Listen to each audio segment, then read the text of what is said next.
Salut à tous et bienvenue justement à ce tour informatif ici direct sur votre télévision à grande vision héritage, bien sûr avec des thématiques intéressantes sur la table. On va d'abord parler donc de la République démocratique du Congo et ça c'est partir d'un constat qui est donc un pays destiné à devenir une nation puissante sur l'échiquier africain et mondial. Mais plus de 60 ans après donc son indépendance, le pays peine à sortir du sous-développement et devenir une nation forte. Pourquoi et comment expliquer donc ces freins au développement? Ce sera donc la première thématique. Après, nous allons parler de l'interdiction d'importation de la farine avariée en République démocratique du Congo par le ministre du Commerce extérieur. Comment expliquer la présence de ces produits impropres à la consommation sur le marché congolais et quelles solutions à long terme justement pour empêcher des nouvelles cargaisons. Et puis avec le prisme du Haut-Katanga ou de Lubumbashi, la farine qui est donc une denrée très importante, qu'ils doivent être de mesures qui doivent accompagner donc cette interdiction. Pour en parler, nous recevons pour vous monsieur Trésor Ntembo qui est donc chargé des communications de l'INAFEC. Bonjour monsieur et bienvenue. Merci beaucoup. Je suis très content de passer ce soir ici chez vous. Oui. Je dis merci également à notre président de l'UNAFEC qui est Umbalongange Jean Ladislas, le remplaçant valable de Baba Kimou Manza, depuis quelque part où il séjourne toujours pour de nobles causes qui est la politique, car chacun dans la vie choisit, il y a les autres qui choisissent les mariages, les autres choisissent les études, mais nous on a choisi cette cause-là de la patrie. Voilà, aujourd'hui nous sommes ce soir devant vos micros pour quand même essayer de parler de l'actualité qui... L'INAFEC se porte bien. L'INAFEC se porte à merveille parce que vous devez comprendre que l'INAFEC va jamais disparaître. C'est ça même la pièce maîtresse des Katangais, des Congolais en général. Vous devez comprendre une chose, l'INAFEC c'est notre patrimoine. En tant que chargé de communication de l'INAFEC, un jeune politique, j'ai toujours dit que s'il s'agit de tout donner, je donnerai tout pour l'INAFEC car vous devez comprendre la politique à la congolaise, elle est sociologique. Et aujourd'hui, moi je suis fier d'être un jeune INAFEC. Et aussi, je dis merci à notre ministre de la Santé, parce qu'aujourd'hui, vous devez comprendre que Excellence Jacques Yaboula Katouandani est en train de valoriser l'INAFEC et aussi le président de la République, parce que quand on battait campagne dans l'espace Grand Katanga, c'était l'INAFEC qui citait les noms de Félix Tshisekedi. Et aujourd'hui, nous sommes très contents de voir que le président de la République qui est venu au pouvoir sans verser les sons, il est en train de tout donner pour finir la guerre à l'Est. Aussi les sociaux des Congolais, sans toutefois oublier aussi la jeunesse comme il avait promis. Merci. Et je suis très content d'être avec vous ce soir. Merci. Alors, mesdames et messieurs, vous avez les programmes, nous avons les micros. Bienvenue à toutes et à tous.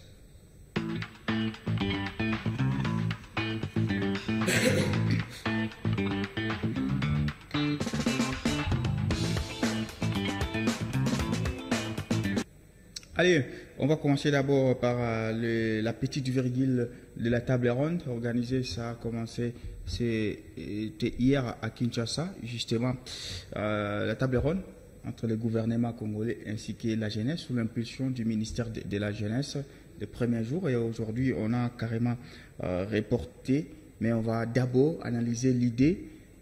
Pensez-vous que cette proximité, le fait de mettre autour d'une même table les gouvernants et les gouvernés, surtout jeunes, dans un pays où à 60% est composé de la jeunesse, c'est quand même une sacrée idée, une sacrée initiative de la part du ministère de la Jeunesse. Merci beaucoup. Je dis merci à notre ministre Noïla pour ce qu'il est en train de faire.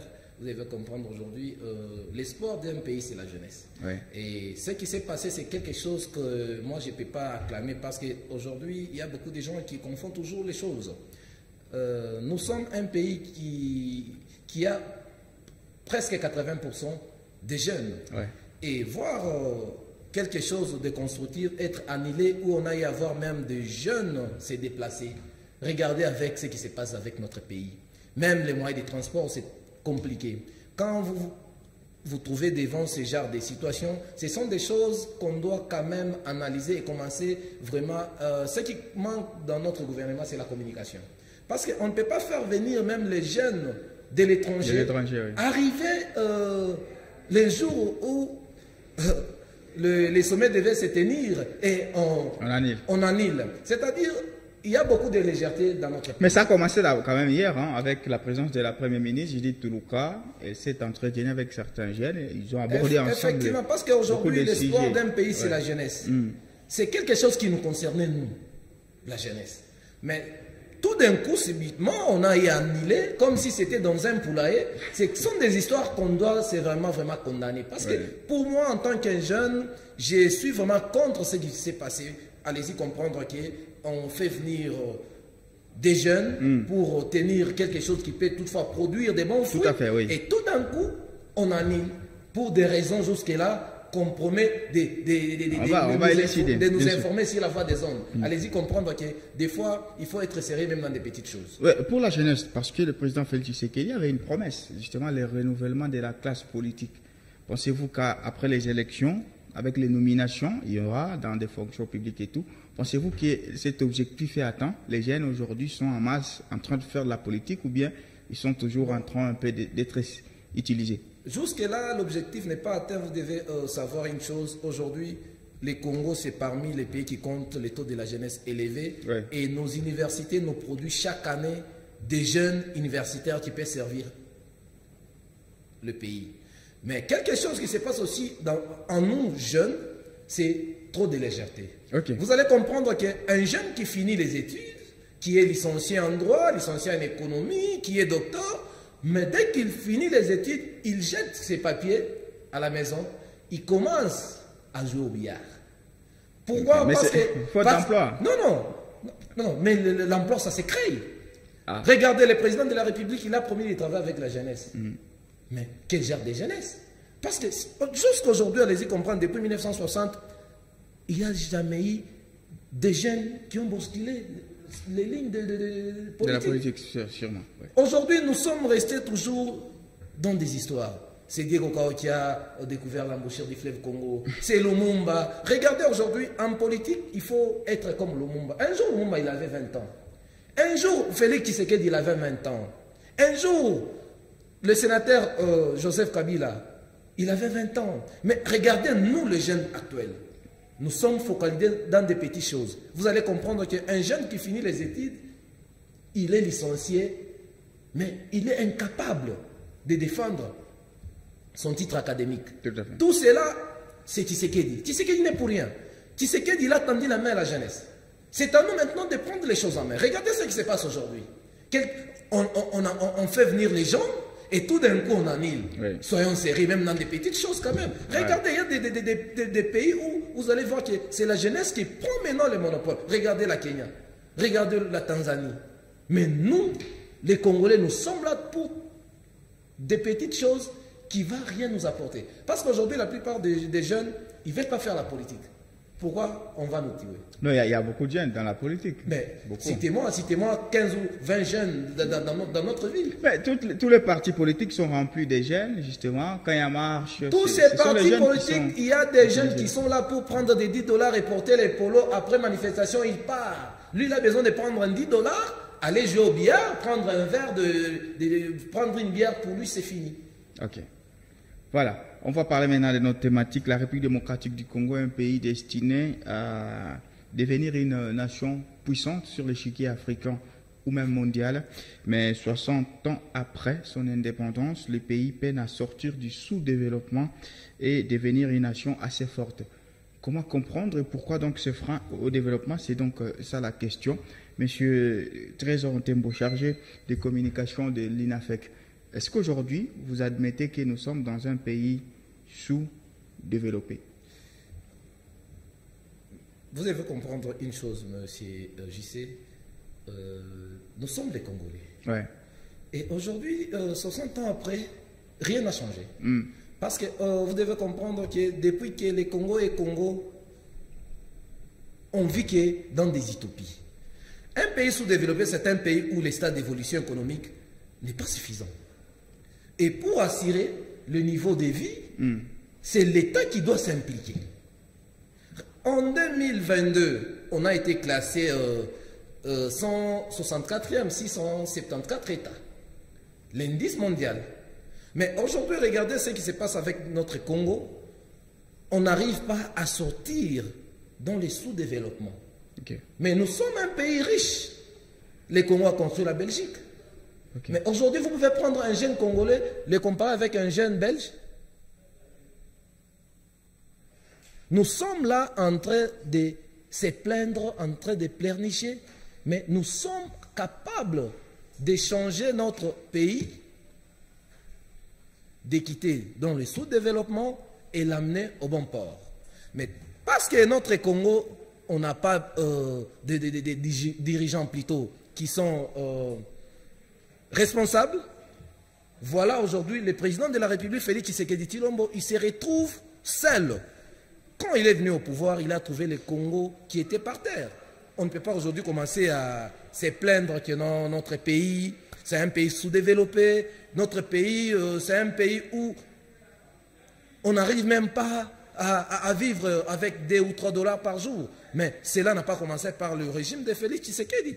Quand Tshisekedi est venu au pouvoir, il a tout donné pour offrir un Congolais une bonne vie.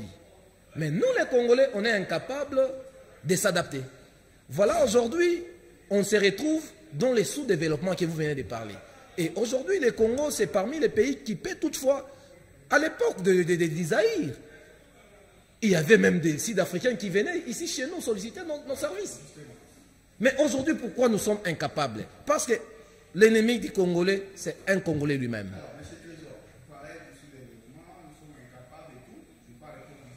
Il y avait cette ascension en termes de développement. Pourquoi on a failli selon vous? C'est ce que je viens de vous dire ici. À l'époque d'Isaïr, tout Zaïrois pensait à son développement. Tout Zaïrois donnait tout pour que le Zaïre aille de l'avant. Mais aujourd'hui, regardez ce qui se passe. Même aussi les classes politiques. Nous sommes animés de mauvaise foi. Nous sommes là pour se combattre. Et ce sont aussi des éléments clés qui peuvent toutefois plonger le pays dans le sous-développement. Oui. Parce que le développement d'un pays, regardez aujourd'hui, je vais vous donner l'exemple de la Zambie. Aujourd'hui, la Zambie produit. Mais nous, on est là en train de vivre avec des chiffres imaginaires.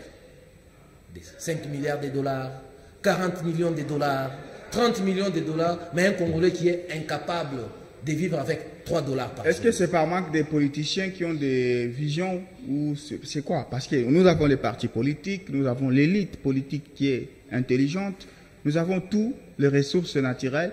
Alors qu'est-ce qu'il faut maintenant pour qu'on puisse décoller? Mais il y a un problème. Le problème du décollage du Congo, ça se base pas sur des partis politiques. Ah.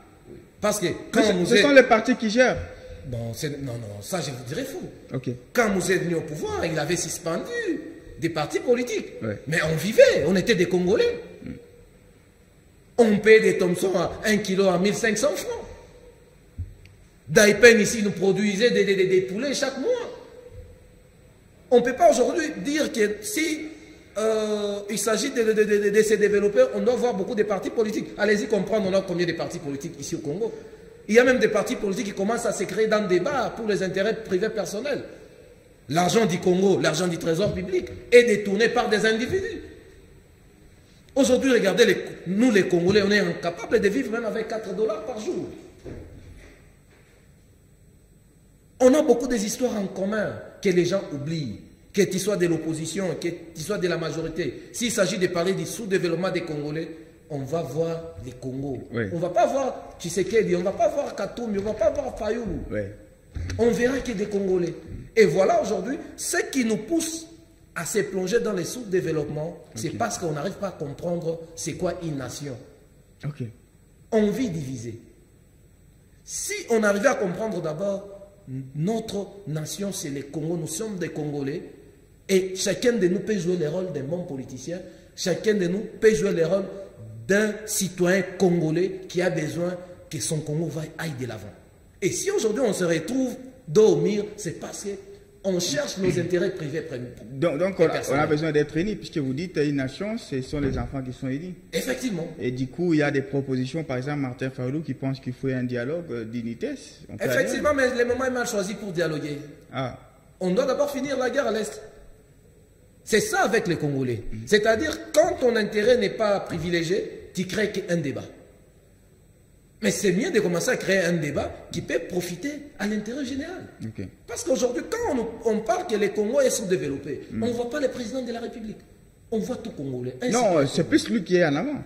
C'est lui qui gère, le président de la République, quand on parle du sous-développement. Si aujourd'hui, nous deux, on se retrouve à l'étranger, on va nous appeler des Congolais. Tout à fait. On ne va pas nous appeler Tshisekedi. Oui.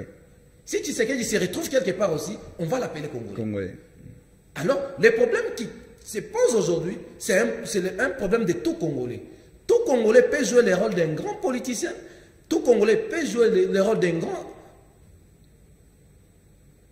débatteur, un grand politicien, un grand politologue, un grand juriste pour l'avancement du pays. Regardez aujourd'hui l'exemple de notre ministre de la Justice. Ça bousculait les lignes politiques. Ouais. Un jeune de 32 ans qui commence maintenant à donner aussi ce qui n'existait pas. On a besoin des actions concrètes. On n'a pas besoin de commencer à nous expliquer. Oui, c'est bien. C'est pas pour on aille à étudier l'histoire. Oui. Mais l'histoire étiendra que les Congos sont développés. Ça va. Alors, il y a les ministres, les gouvernements, Judith Tuluka qui est là. Si il faut, parce qu'ils ont promis, tous les membres, justement, un essor en termes de développement. Pensez-vous qu'on est dans le sens d'aller vers un développement avec les régimes de l'Union sacrée via ces gouvernements, Judith Tuluka? Bon, moi, je vous dirais que l'Union sacrée a fait ses preuves. Ouais. Le premier mandat du président de la République, qui est le mandat dédié à tout Congolais, on a y avoir d'autres lignes bousculées. La gratuité de l'enseignement, la gratuité de la maternité. Et d'ailleurs, lui-même, le président de la République, il a promis la gratuité à l'école secondaire. Oui. Alors, avec ce genre des actions, ce sont des choses que nous, en tant que des patriotes, on doit encourager.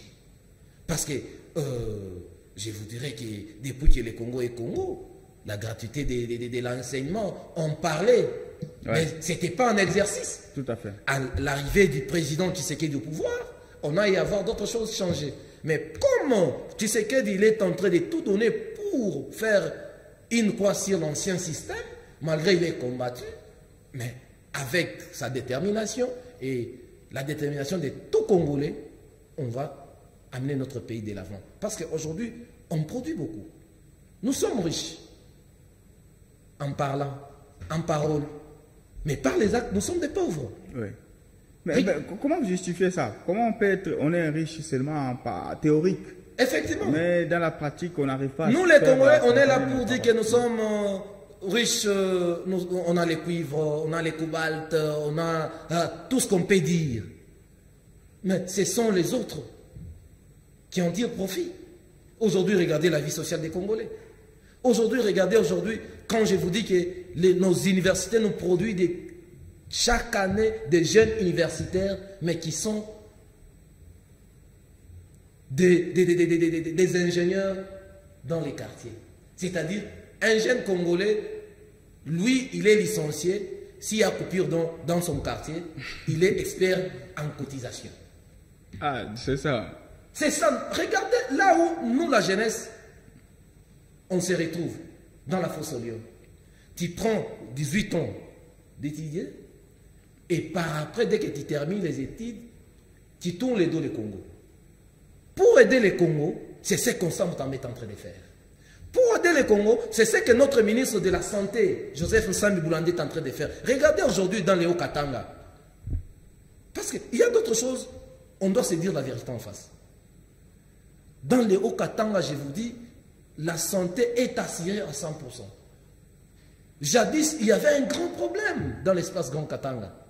Et aujourd'hui, on a eu à sisonner comme on a eu beaucoup de provinces, mais c'était pour le développement du Congo. Mais jusque-là, depuis qu'on a eu à avoir beaucoup de provinces, on fait que reculer. On a adopté la méthode de dire, donc comme on avait 11 provinces, on doit essayer de réduire pour le développement de notre pays. Ouais, on a mis 26. On a mis 26 provinces, mais jusque-là, Si vous regardez bien, on est en train de reculer. On ne doit pas commencer à faire des histoires. Mais vous ne pensez pas que vous êtes en train de vous contredire? Tantôt vous dites qu'il y a quand même des mesures encourageantes de la part de l'Union sacrée, non, du président Félix Tshisekedi, et de l'autre côté, vous dites qu'on recule. Oui, oui. On recule comment? Oui. Et il y a l'avancement dans quel secteur? Oui. Et comment on est en train de reculer? On est en train de reculer quand nous, les Congolais, on est en train de combattre le régime de Félix Tshisekedi. Parce que Tshisekedi, il a trouvé les 26 provinces. Mais lui, il nous a amené au bon port. De nous offrir la gratuité de l'enseignement, de nous offrir la gratuité de la maternité. Vous comprenez un peu? Aujourd'hui, Tshisekedi, il est en train de tout donner pour réunifier notre pays, malgré les combattus. Tshisekedi n'est pas venu pour détruire le Congo. Aujourd'hui, s'il s'agit de parler des présidents qui a eu à mettre des actes concrets, sans toutefois nous donner des explications, c'est Félix Tshisekedi. Bon, là, sérieux. Vous êtes seul aujourd'hui, il n'y a pas de vos contradicteurs, donc vous êtes... Mais moi, je vous dirais même que c'est lui qui veut me contredire, il n'a qu'à venir. Moi, je vais lui dire que non, nous, on a des actions concrètes. Oui. Alors, avant qu'on ne prenne la deuxième thématique, vos pistes de solutions, puisque là, il y a un sous-développement, vous l'avez reconnu, c'est géant, comment est-ce qu'il va se relever et aller de l'avant, ce Congo que vous aimez? Comment faire maintenant pour qu'aujourd'hui, nous puissions profiter des ressources naturelles qui sont aussi riches et nombreuses? Nous, Congolais, nous jeunes, on a besoin de bâtir un pays dont on sera fier un jour. On ne doit pas rester toujours en train de nous expliquer ou bien de parler de Lumumba. Lumumba, il a fait son temps. Kassavou, il a fait son temps. Kimangou, il a fait son temps. Ouais. Un jour prochain, on doit parler aussi de vous, M. JC. Qu'un jour, M. JC aussi, il a donné ce qui n'existait pas au Congo, comme c'est que le président de la République, Félix, est en train de faire. Parce qu'aujourd'hui, Tshisekedi, il est seul contre tout le monde. Non, il a l'Union sacrée, plus de 500 partis politiques autour de lui. Il a été élu avec 64%. Non, il a tout un Congo derrière lui. Les d'un pays, ce ne sont pas des partis politiques. Mais il a été élu à 74%. Effectivement. Ça veut dire qu'en termes de... C'est un président qui est venu au pouvoir avec la volonté de Dieu et la volonté de sa population. Oui, et donc il a tous les peuples derrière lui. Mais vous devez comprendre qu'il est combattu par les opposants. Les Nanga. Les opposants s'opposent à lui. Non, ils ne s'opposent pas à lui. Vous allez me dire que Nanga, il s'oppose à Félix Tshisekedi. Non, Nanga, c'est une rébellion, c'est un peu... Oui, ils s'opposent aux Congolais. Oui. Et aujourd'hui, les Nanga sont partout. C'est ce que vous devez comprendre. Les Nanga sont partout. Pas possible. Parce que quand aujourd'hui, il y a l'argent dans les fonctions publiques qu'on vole, qu'on détourne, c'est aussi des Nanga. Ce sont des Nanga. Mais la justice est là pour les combattre. Mais ce n'est pas pour rien. On a eu à avoir un jeune de 32 ans en train de remettre les choses sur les rails, qui est Constant Moutamba, qui est maintenant combattu par des vieux loups. Regardez ce qui se passe aujourd'hui. Parce que Constant Moutamba, il a besoin d'amener aussi son savoir-faire. Et aujourd'hui, il est combattu. Vous êtes au centre des médias. C'est pourquoi je vous ai dit que les Nangas sont partout. On ne peut pas aujourd'hui... Notre ennemi en commun, c'est les M23, c'est les Nanga, c'est les Rwanda, c'est Kagame. Mais allez-y comprendre qu'aujourd'hui, au Congo, on a des Kagame partout. Même à notre village, il y a des Kagame. Un Kagame, c'est celui-là, on a l'argent de construire une école, lui, il détourne ça. Il est Kagame, il est Nanga. Voilà. On va prendre la deuxième thématique. Je crois qu'elle est déjà là. C'est l'interdiction d'importation de la farine avariée en République démocratique du Congo. Comment on explique la présence de ces produits impropres à la consommation sur le marché congolais, et puis quelles sont les solutions à long terme pour empêcher des nouvelles cargaisons? Monsieur Trésor Tembo, chargé de communication de l'INAFEC. Déjà, le ministre du Commerce extérieur prend cette mesure d'interdire donc qu'on importe la farine avariée. Juste d'abord une analyse sur la mesure qui interdit donc l'importation de la farine avariée en République démocratique du Congo. Merci beaucoup, M. JC. Vous devez savoir une chose. Aujourd'hui, les Congos, nous sommes un pays sous-développé. J'ai eu à écouter le ministre Paluku, qui a parlé le dimanche passé devant les médias en interdisant l'importation de la farine avariée en RDC. Le ministre Paluku, selon lui, il a... Devant la presse, il a dit qu'il y a 8 marques de la farine avariée qui vient de la Zambie, qui contient des substances toxiques, Oui. selon les La santé humaine et animale. Et hein. animale, oui. Ouais.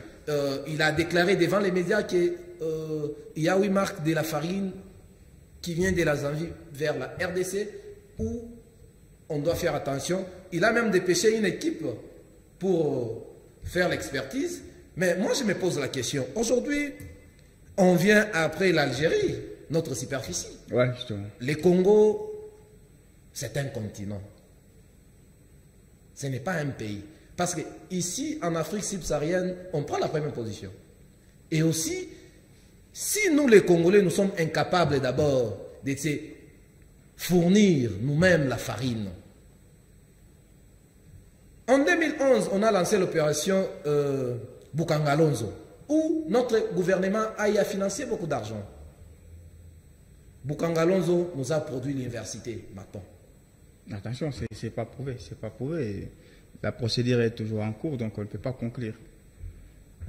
Ça ne vient pas de moi, ça vient sur la voie des ondes. Nous sommes la voie des ondes. Ok, Bukangalonzo nous a produit l'université. Non, Bukangalonzo, c'est une procédure qui est en cours, qui est... On quitte Bukangalonzo, on a arrêté nos jeunes pour opération Kanyamakassi. Et moi, des fois, j'ai encouragé cette opération. Pourquoi? Parce que ce qu'on pensait être des tortures, de l'arrestation, ça a aidé beaucoup de nos jeunes Congolais. Tout à fait. On a y avoir une formation où les jeunes qu'on a amenés à Kanyamakassi, aujourd'hui ce sont des machinistes, ce sont des menuisiers, ce sont des chauffeurs. Et Bukangalonzo nous produit chaque année des tonnes et des tonnes de maïs. Service national, parlez des services nationaux. Oui, oui, je parle de Kanyamakassi, service national plutôt. Tout à fait, oui. Service national qui est dans les Olomami.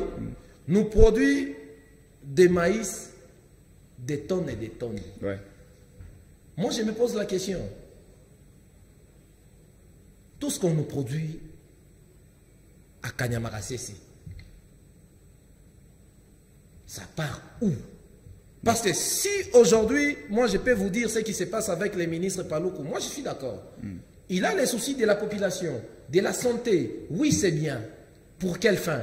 Parce que nous, les Congolais, jusque-là, nous sommes incapables de construire même 2 ou 3 minoteries des standards internationaux. Il n'y a pas au Congo. Il n'y a pas au Congo. On a y avoir des particuliers essayer de construire leur minoterie qui a fané. Et aujourd'hui, le service national nous produit des maïs qu'on prend à la source par Bras Congo, par Bras Simba, par Bras Lima pour nous produire la bière. Mais la population souffre. Et puis c'est insuffisant. Est-ce que sans les Nils, l'Égypte serait désert. Produit là, ça ne peut pas suffire quand même toute la RDC. Mais s'il vous plaît. Vous connaissez juste la demande de consommation en maïs dans le Haut-Katanga, c'est très compliqué. Notre gouvernement n'est pas incapable de produire les produits de première nécessité à la population. On ne doit pas dépendre de la Zambie. Parce qu'aujourd'hui, sans les Nils, l'Égypte serait désert. Sans la Zambie, Lubumbashi serait une misère.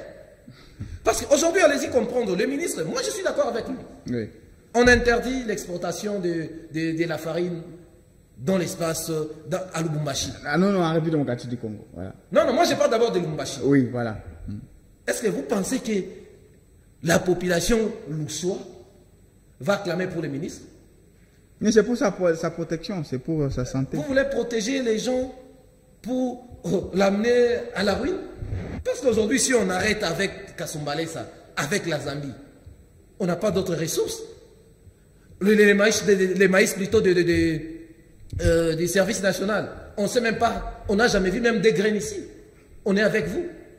On n'a jamais vu même des graines de maïs de Kanyamakassi. Mais on nous montre des hectares et des hectares de maïs qu'on cultive là-bas.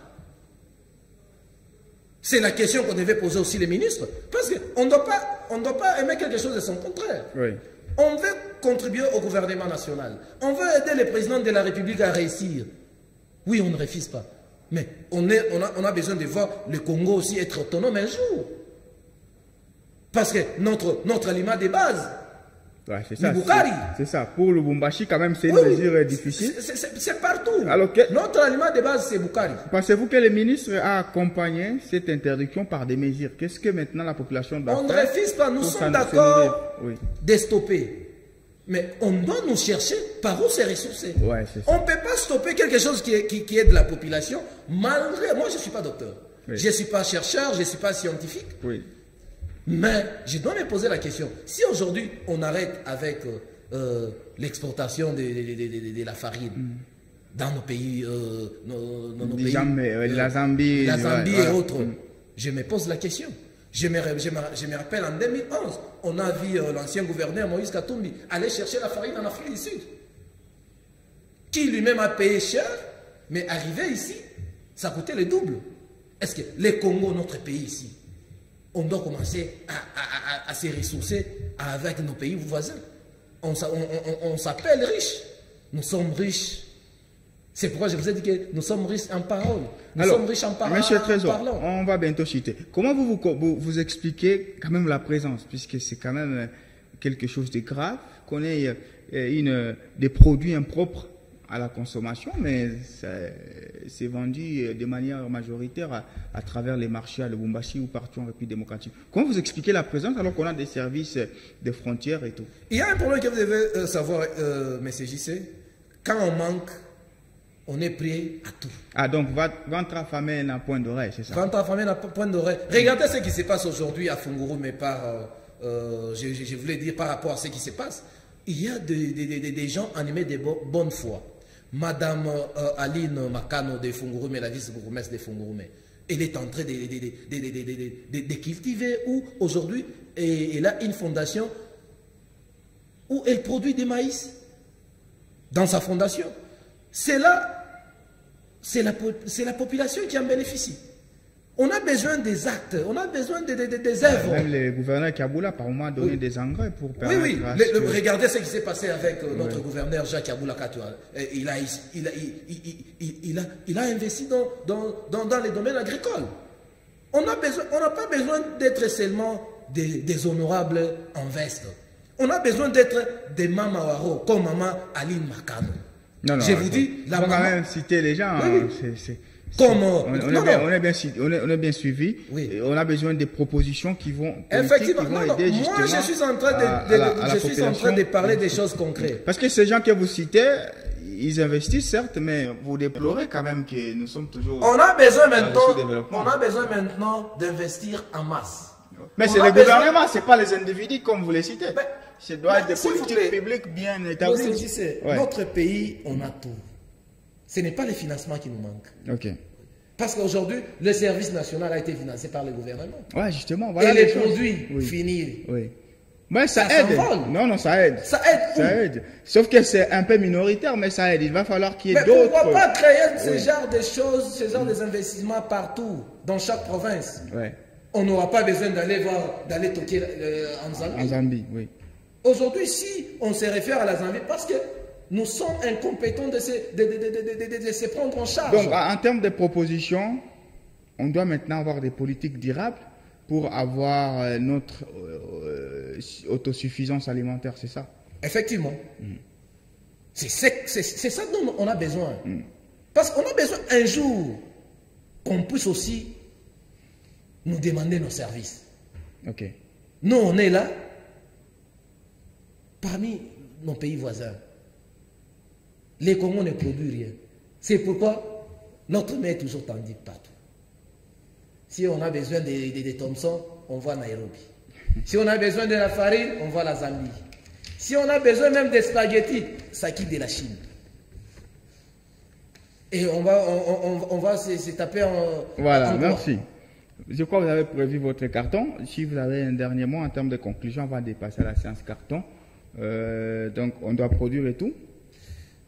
Moi, je peux toutefois, je demanderai à nos autorités de booster aussi le secteur agricole, parce que la base, premièrement, c'est l'agriculture. Tout à fait. Aujourd'hui, nous sommes oubliés dans beaucoup de secteurs. On cherche à être des députés, des ministres, mais on peut se faire ministre en cultivant. Et aujourd'hui, moi, j'ai préféré que nos autorités puissent emboîter l'exemple déjà Kiaboula Katouandani, qui a eu à s'impliquer dans l'agriculture. Et aujourd'hui, on est en train de voir que la ville de Lubumbashi commence à être autonome petit à petit. Mais le prix est toujours à la hausse. Effectivement, ouais. Mais ça ne va pas changer du jour au lendemain. Justement. Ça va prendre aussi le temps. Ouais. Et voilà, moi, je suis en train de plaider à la haute hiérarchie, le président de la République, de songer aussi dans le secteur agricole. Parce qu'on ne va pas toujours être déshonorable tout le monde. Si aujourd'hui tout le monde devient député, qui va les cultiver? Si tout le monde devient député, qui va aller pêcher? C'est-à-dire on a besoin aussi de booster, de toucher n'importe quel secteur pour l'avancement de notre pays. Merci à vous, Monsieur Trésor. C'est bon, on va finir notre numéro d'ici direct par la séance carton. Non, on prend la transition et puis on revient à vous.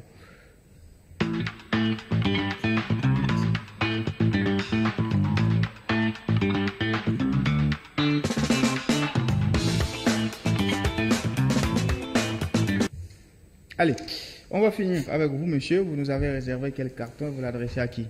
Aujourd'hui, moi, les cartons, c'est les verts. Je l'adresse premièrement à notre ministre de la Santé, Danleo Katanga. Non, c'est la même personne tous les jours. Bon, il fait du bon boulot. D'accord. Je l'adresse à notre ministre de la Santé pour son travail, pour son savoir-faire. Aujourd'hui, c'est parmi les jeunes ministres qui fait la fierté du président de la République. Mais il est là depuis, hein. Je crois qu'il a été dans les précédents gouvernements. Oui, on change, oui. C'est pourquoi on ne change jamais l'équipe qui gagne. Donc celui qui a géré le coronavirus. Imaginez. Là, il est en train de gérer les POX. Hein. Oui. On ne change jamais l'équipe qui gagne. Voilà aujourd'hui le ministre de la Santé dans Léo Katanga. Le ministre provincial, c'est Dr Sambi Boulanda qui fait vraiment un beau boulot. On les félicite depuis là où il est chez lui à la maison. Le carton. Donc, c'est lui qui nous avait confinés pendant le coronavirus. Bon, lui, il travaille pour la santé de tout le monde. Voilà, aujourd'hui, dans les Hauts-Katanga, il n'y a plus de moustiques. Dans les Hauts-Katanga, la malaria a été à porte. Mais quand il est venu, il faut visiter les hôpitaux pour effectivement, ça. Hein? Allez-y dans les Hauts-Katanga, vous allez voir qu'il travaille vraiment 5 sur 5. Merci à vous. Le deuxième carton, je l'ai dédié à maman Aline, depuis Lualaba, la maman qui est tout près de la population, parce que maman Aline Makano, elle est en train de travailler dans sa vision lui-même, le président de la République, et on est en train d'acclamer depuis là où elle se retrouve avec sa fondation, et on est en train merci à vous, monsieur.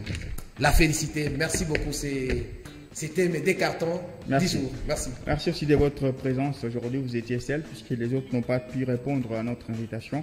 Ici Direct revient vendredi avec Dantita. On se retrouve très prochainement. Dans 5 minutes, ma montre faisant foi, vous allez suivre la grande édition du journal. Restez curieux en suivant notre programme. Au revoir.